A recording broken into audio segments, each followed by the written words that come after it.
5 into the new world. This is a simulation of the yellow zone, right? Level 2 really is a fascinating place.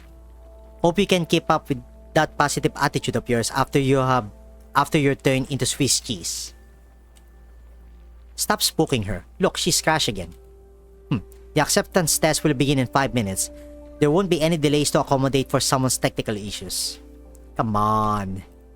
Sorry, there's a lot of information in here. Did I crash again? Yeah, fortunately it didn't last long. I'm actually surprised you agreed to take the test, Andoris.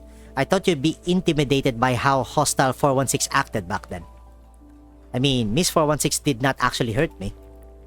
And I still want to give it another try, because someone said this is where I am needed. Do you want to carry on with that tea party there, or would you rather hear my briefing on the test? My apologies, Miss 416, please go ahead. GRG-11 will be your acting teammate for the duration of the test. The objective is to eliminate the fleeing target in the canyon within the time limit. Operating procedure is for you two to figure out. I only care about the result. And you, Miss 416? I'm in charge of monitoring, evaluating, and scoring your behaviors. Understood. I will do my best. Whatever floats your boat. I'll say again, I only care about the result. Having said that, 416 ends the transmission. With the rifle tightly clutched in hand, Andoris scans the surroundings. A certain elite tactical doll is taking her combat capabilities for granted again. Don't worry, Andoris. It's just an average ambush. There's nothing complicated. Huh? What's your imprint model? It's G36K KSK. Why that one? Is it compatible with you? Why? Because I heard it's similar to Miss Centaurus' G36. Oh. If Miss Centaurus is that strong, this one cannot be that bad, right? Wait, that's how you came to your conclusion? What should we do now, Miss GRG-11? Right. You stay here and don't move. I'll go behind that big rock at 1 o'clock. Ignore everything else when the enemies arrive and just do as I taught you before. Switch off the safety, aim and shoot.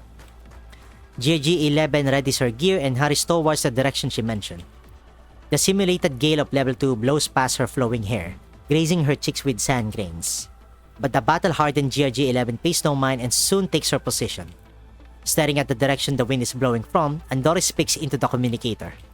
Say, Miss GRG-11, do you think it will be better if we take the high ground? Eh? Why's that? Because the wind picked up. It's mentioned in the mission intelligence that the enemies are traveling in a jeep. I have seen on TV how that kind of vehicle can kick up a lot of dust even without wind when traveling at high speeds.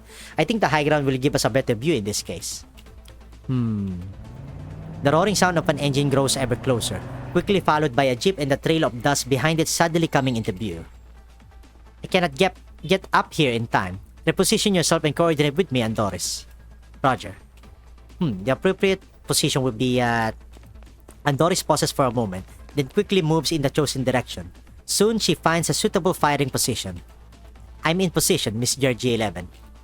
Okay, I'll suppress them and drive them towards you. Aim for the cabin once they are within range. Aim for the cabin and fire. Yes, I can do that. Raise the gun, then switch off safety. Next, aim.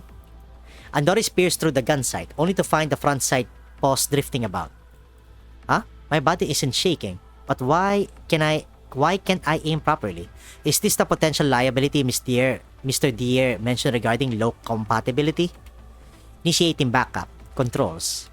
Andoris, they're coming towards you. But backup controls cannot aim now or it will be too late. Andoris squeezes on the trigger.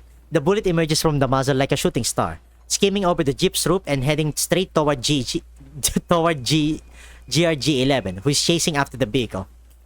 Owie. That's over. All participants exit level 2 now. The scene of the yellow zone slowly fades away, replaced by the training ground in 404's temporary base. GRG-11 nervously rubs her head, still shaken by what just happened. Wow, what a shot, Andoris. A clean headshot as well.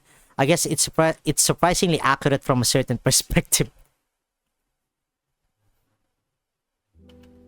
Again? Can't you process more than one thing at a time? This Andoris is still standing there like a piece of junk. Where's your manager? Get me your manager.